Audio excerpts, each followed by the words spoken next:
लग्नानंतर होईलच प्रेम या मालिकेच्या नवीन प्रोमोमध्ये आपल्याला बघायला भेटतं की पार्थ, काव्या, जीवा, नंदिनी हे पूजेला बसलेले असतात. तेव्हा त्यांना गुरुजी बोलतात की तुम्ही जे मंगळसूत्र लग्नात उलटं घातलं आता ते सरळ करायचं म्हणजे सुलटं करायचं आहे.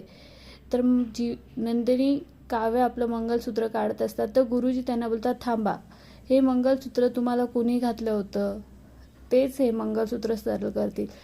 तर पार्थ आणि जीवा हे गुरुजींकडे बघतच राहतात. आता आपल्याला बघायला भेटेल का पार्थ आणि जीवा ते मंगळसूत्र काव्या आणि नंदिनीच्या गळ्यात सरळ घालतील का आणि घरात सगळ्यांना त्यांच्या डिवोर्सबद्दल सांगतील का. कारण काव्याने डिवोर्स पेपरवर सह्या केल्यात आणि जीवाने सुद्धा डिवोर्स पेपरवर सही केल्यात.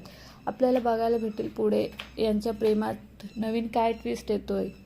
लग्नानंतर होईलच प्रेम या मालिकेचे नवीन अपडेट बघण्यासाठी आमच्या चॅनलला नक्की सबस्क्राईब करा.